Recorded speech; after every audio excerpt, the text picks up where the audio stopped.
Hello, आप सभी कैसे हैं। आप सभी का मेरे यूट्यूब चैनल BHU एकेडमी में स्वागत है। आज हम लोग आरआरबी एनटीपीसी के लिए जीके जीएस के महत्वपूर्ण प्रश्नों को देखेंगे। ये सारे प्रश्न होने वाले आगामी एग्जाम आरआरबी एनटीपीसी के लिए बेहद ही महत्वपूर्ण होने वाले हैं। तो चलिए आइए एक एक करके शुरू करते हैं। भारत के द्वितीय प्रधानमंत्री कौन थे? इसका राइट आंसर क्या होगा? तो भारत के जो द्वितीय प्रधानमंत्री थे वह लाल बहादुर शास्त्री थे, भारत के द्वितीय प्रधानमंत्री। और प्रथम सबको पता होगा, पंडित जवाहरलाल नेहरू भारत के प्रथम प्रधानमंत्री थे। राज्यसभा का कार्यकाल कितने वर्षों का होता है? इसका राइट आंसर क्या होगा? तो राज्यसभा का जो कार्यकाल होता है वह आपका 6 वर्षों का होता है। राज्यसभा कभी भी भंग नहीं होता है। राज्यसभा को उच्च सदन भी कहा जाता है। डिस्कवरी ऑफ इंडिया किसने लिखी है? इसका राइट आंसर क्या हो जाएगा? तो डिस्कवरी ऑफ इंडिया पुस्तक को पंडित जवाहरलाल नेहरू ने लिखा है। डिस्कवरी ऑफ इंडिया पुस्तक को। लोकमान्य के नाम से किसको जाना जाता है? इसका करेक्ट आंसर क्या है? तो लोकमान्य के नाम से बाल गंगाधर तिलक को जाना जाता है, लोकमान्य के नाम से। दिल्ली से पहले भारत की राजधानी कौन सी थी? इसका राइट आंसर क्या है? तो दिल्ली से पहले भारत की राजधानी कोलकाता थी। सन 1911 में भारत की राजधानी को दिल्ली से कोलकाता स्थानांतरित किया गया। खालसा पंथ के संस्थापक कौन थे? बेहद ही महत्वपूर्ण प्रश्न है। खालसा पंथ के जो संस्थापक थे वो कौन थे? तो गुरु गोविंद सिंह थे। खालसा पंथ के संस्थापक कौन थे? गुरु गोविंद सिंह थे। चौरा चौरी हत्याकांड कब हुआ था? इसका राइट आंसर क्या है? तो आप सभी को लगभग जो सन है पता होगा कि 1922 में हुआ था चौरा चौरी हत्याकांड, ठीक है। लेकिन अब एग्जाम में आपका सिर्फ सन नहीं पूछ रहा है, एग्जैक्ट डेट पूछता है। तो याद रखिएगा एग्जैक्ट डेट क्या है चौरी चौरा हत्याकांड का। तो 4 फरवरी 1922 में हुआ था चौरी चौरा हत्याकांड। ओके, तो बिल्कुल एग्जैक्ट डेट के साथ इस पर याद रखिए। काली मिट्टी का दूसरा नाम क्या है? इसका राइट आंसर क्या है? तो काली मिट्टी का जो दूसरा नाम है वह है रेगूर मिट्टी, यानी करेक्ट आंसर ऑप्शन बी होगा। काली मिट्टी का दूसरा नाम क्या है? तो रेगूर मिट्टी है। राष्ट्रीय खेल संस्थान कहाँ स्थित है? इसका राइट आंसर क्या है? तो राष्ट्रीय जो खेल संस्थान है वह पटियाला में है। Correct answer option C. राष्ट्रीय खेल संस्थान कहाँ स्थित है? तो पटियाला में स्थित है। विश्व का प्रथम वनडे शतक किस खिलाड़ी के द्वारा लगाया गया था? इसका राइट आंसर क्या होगा? तो विश्व का प्रथम वनडे जो शतक था वह लगाने वाले जो खिलाड़ी हैं वो कौन है? तो राइट आंसर ऑप्शन बी हो जाएगा, सचिन तेंदुलकर। सचिन तेंदुलकर विश्व के प्रथम वनडे में शतक लगाने वाले खिलाड़ी हैं। तो राइट आंसर क्या हो जाएगा? ऑप्शन नंबर बी हो जाएगा। 1913 में किसको नोबेल पुरस्कार मिला था? तो इसका सही जवाब क्या होगा? Option number A, Rabindranath Tagore को 1913 में नोबेल पुरस्कार मिला था। देखिए, भारत में किसी प्रथम भारतीय व्यक्ति को नोबेल पुरस्कार मिला था, वो कौन थे? तो रविन्द्रनाथ टैगोर थे। क्वेश्चन ऐसे भी बनता है। रविन्द्रनाथ टैगोर जी को साहित्य के क्षेत्र में सन 1913 में नोबेल पुरस्कार इनकी पुस्तक एक है गीतांजलि के लिए मिला था। किसके लिए मिला था? तो गीतांजलि पुस्तक के लिए इनको मिला था। प्रथम मिस वर्ल्ड कौन बनी थी? इसका राइट आंसर क्या होगा? तो प्रथम भारतीय जो थी मिस वर्ल्ड बनी थी वो कौन थी? रीता फारिया थी। यानी राइट आंसर क्या होगा? ऑप्शन सी होगा। प्रथम भारतीय मिस वर्ल्ड बनी थी रीता फारिया। गोवा की राजधानी पणजी किस नदी के तट पर बसा है? इसका राइट आंसर क्या है? तो जो गोवा की राजधानी पणजी है वह आपका मांडवी नदी के तट पर बसा हुआ है। करेक्ट आंसर ऑप्शन बी हो जाएगा। गोवा की राजधानी जो पणजी है मांडवी नदी के तट पर बसा हुआ है। गोवा आप सभी को पता है भारत का सबसे छोटा राज्य है, लेकिन एक बात आप लोग और जानकारी के लिए जान लीजिए कि गोवा एक ऐसा मात्र राज्य है जहाँ पर सबसे कम जिले हैं। जाहिर सी बात है, छोटा राज्य है तो जिले भी कम ही होंगे, लेकिन कितने जिले हैं गोवा राज्य में? केवल 2 जिला है। तो इसको आप लोग याद रखिएगा क्योंकि एक बार पूछा गया है। ठीक है। आगरा किस नदी के तट पर बसा है? अगर आप लोगों को ये वीडियो पसंद आए तो एक लाइक ज़रूर कीजिएगा, और अगर आप इस चैनल पर नए होंगे तो सब्सक्राइब भी कर लीजिएगा। आगरा किस नदी के तट पर बसा है? इसका राइट आंसर क्या है? तो ऑप्शन है यमुना नदी के तट पर बसा है आगरा। भारत की पहली महिला राज्यपाल कौन बनी है? इसका राइट आंसर क्या है?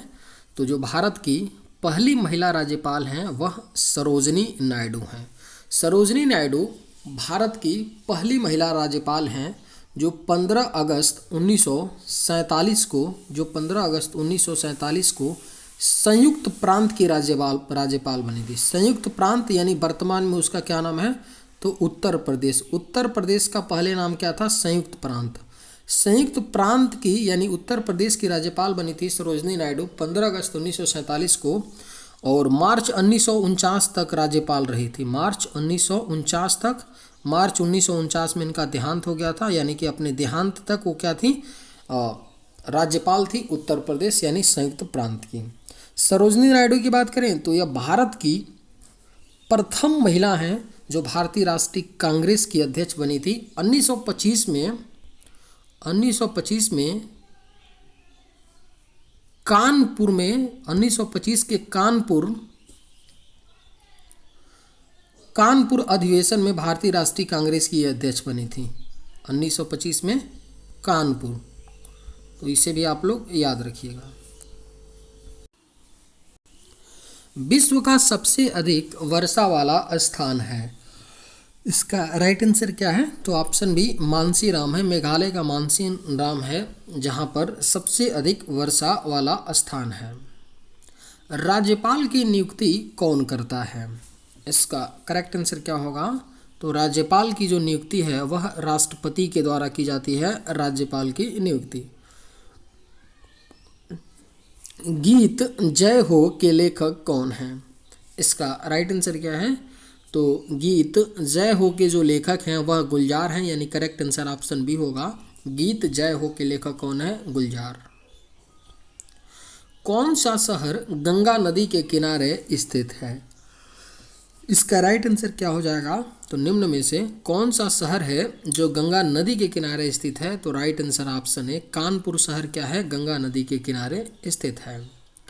जिम कॉर्बेट नेशनल पार्क कहाँ स्थित है? बेहद ही महत्वपूर्ण प्रश्न है, कई बार ये भी प्रश्न पूछा गया है। जिम कॉर्बेट जो नेशनल पार्क है वह आपका उत्तराखंड राज्य में स्थित है। Jim Corbett national park. प्रधानमंत्री बनने के लिए न्यूनतम आयु कितनी है? इसका राइट आंसर क्या है? तो प्रधानमंत्री बनने के लिए जो न्यूनतम आयु होनी चाहिए वह 25 वर्ष होनी चाहिए, यानी 25 वर्ष होनी चाहिए। विश्व स्वास्थ्य दिवस कब मनाया जाता है? इसका करेक्ट आंसर क्या है? तो विश्व स्वास्थ्य दिवस हर साल 7 अप्रैल को मनाया जाता है विश्व स्वास्थ्य दिवस के रूप में। नर्मदा नदी का उद्गम स्थल कौन सा है? इसका राइट आंसर क्या है?